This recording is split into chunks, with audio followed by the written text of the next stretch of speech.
Hello friends, welcome back to English Journey Blog. So today I will practice this topic imperative sentence. So let's go start. तो आज का हमारा topic है imperative sentence. Imperative sentence का definition देख लेते हैं क्या होता है। जब कभी हम किसी को आदेश देते हैं या फिर सलाह दें या फिर उनसे कुछ विनती करें तो हम इम्परेटिव सेंटेंस का यूज करते हैं या वहाँ पे इम्परेटिव सेंटेंस आता है। इम्परेटिव सेंटेंस दो प्रकार का होता है, ये जान लीजिए कौन कौन सा होता है। इम्परेटिव सेंटेंस ये टू टाइप का होता है। फर्स्ट होता है ऑर्डर या कमांड, ऑर्डर या कमांड। सेकेंड होता है रिक्वेस्ट या एडवाइज। ऑर्डर या कमांड, इसमें किसी को हम आदेश देते हैं या कोई ऑर्डर देते हैं तो वहाँ पे इसका यूज होता है। इसका स्ट्रक्चर देख लेते हैं, पॉजिटिव स्ट्रक्चर।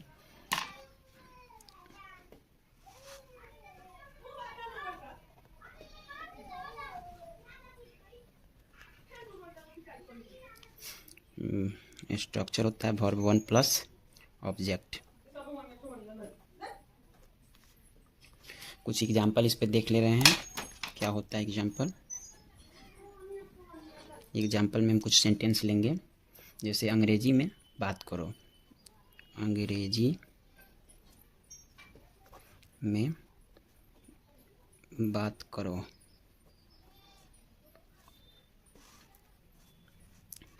इसको क्या बनाएंगे हम, कैसे बनाएंगे, इसको लिखेंगे टॉक इन इंग्लिश। एक और ले लेते हैं एग्जाम्पल, दरवाज़ा बंद कर दो, दरवाज़ा बंद कर दो। इसको कैसे बनाएंगे, इसको बनाएंगे shut the door, shut the door. आप इस तरह से और भी एग्जाम्पल ले सकते हैं। अब इसका निगेटिव स्ट्रक्चर देख लेते हैं। निगेटिव स्ट्रक्चर क्या होता है, निगेटिव स्ट्रक्चर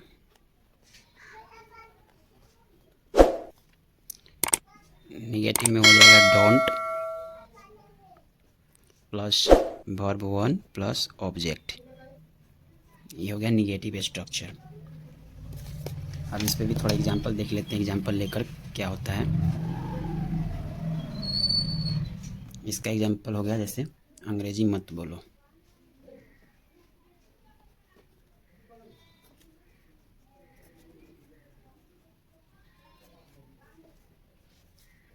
इसको कैसे इंग्लिश में लिखेंगे, डोंट टॉक इन इंग्लिश। एक और एग्जाम्पल लेकर देखते हैं, जैसे मेरे साथ मत चलो, मेरे साथ मत चलो। इसको इंग्लिश में कैसे बनाएंगे, इसको बनाएंगे don't walk with me, don't walk with me, मेरे साथ मत चलो। अब चलिए अब देख लेते हैं रिक्वेस्ट और एडवाइस का स्ट्रक्चर सेकेंड पार्ट का। रिक्वेस्ट या एडवाइज, इसमें किसी से विनती किया जाता है और प्रार्थना किया जाता है। इसमें आमतौर पर काइंडली या प्लीज का यूज होता है। चलिए तो इसका स्ट्रक्चर देखते हैं, इसका स्ट्रक्चर क्या होता है। तो इसका पॉजिटिव स्ट्रक्चर देख लेते हैं। स्ट्रक्चर इसमें हो जाएगा please verb one plus object. इसका पॉजिटिव स्ट्रक्चर हो गया। अब इसका भी एग्जाम्पल देख लेते हैं कुछ।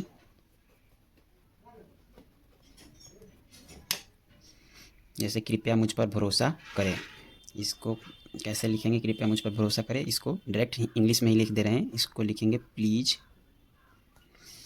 बिलीव मी, कृपया मुझ पे भरोसा करें। और एक और एग्जाम्पल लेते हैं, इसको हिंदी में लिखेंगे कृपया इस परेशानी का हल निकालें, कृपया इस परेशानी का हल निकालें। इसको इंग्लिश में कैसे बनाएंगे? इसको बनाएंगे please find out the solution of this problem.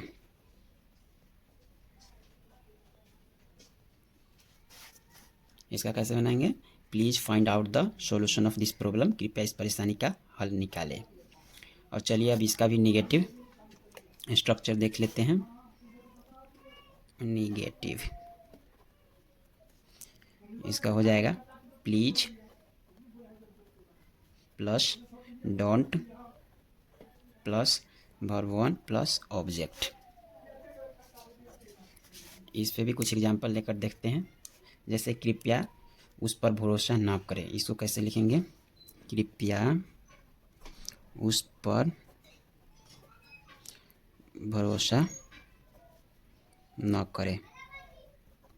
इसको इंग्लिश में लिखेंगे प्लीज डोंट बिलीव हिम। कृपया उस पर भरोसा न करें, प्लीज डोंट बिलीव हिम। एक और एग्जांपल लेकर देखते हैं। कृपया नंगे पैर मत चले। कृपया नंगे पैर मत चले या चलो, जो भी आप कह लो। इसको लिखेंगे इंग्लिश में प्लीज डोंट वॉक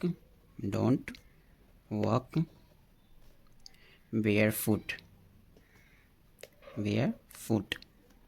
इसको बोलेंगे प्लीज डोंट वॉक बेयरफुट, कृपया नंगे पैर मत चले। इस तरह आप और भी सेंटेंस प्रैक्टिस कर सकते हैं। तो चलिए हम प्रैक्टिस सीट में कुछ सेंटेंस प्रैक्टिस करके देखते हैं। तो फ्रेंड्स, हम प्रैक्टिस सीट में आ गए हैं और कुछ सेंटेंस को प्रैक्टिस कर कर देखते हैं हम। जैसे है फर्स्ट सेंटेंस है मेहनत करो। इसको इंग्लिश में हम कैसे लिखेंगे? Work hard. सेकेंड है तुम वहाँ बैठ जाओ। इसको लिखेंगे यू सीट देयर।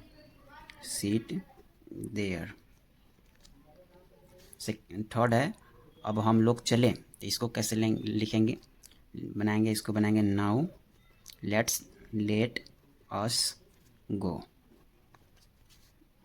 और उसके बाद में है सोनू एक कप चाय लाओ। इसको बनाएंगे सोनू ब्रिंग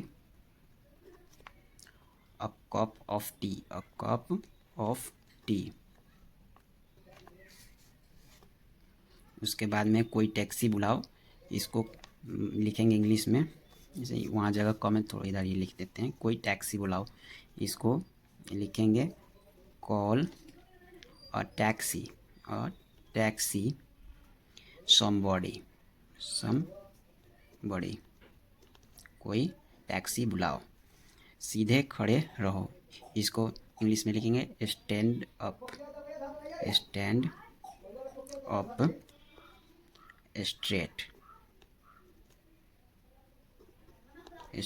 स्ट्रेट। कल मुझसे मिलो।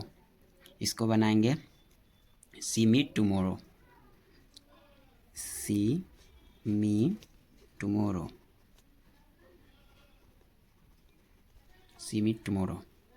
पेड़ के नीचे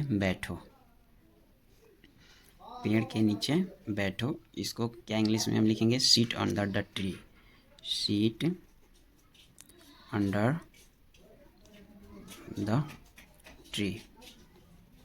इस पे जगह कम है तो हम प्रैक्टिस दूसरे वीडियो में कॉपी पे लिख के करेंगे। तो मिलते हैं नेक्स्ट वीडियो में, तब तक के लिए बाय बाय।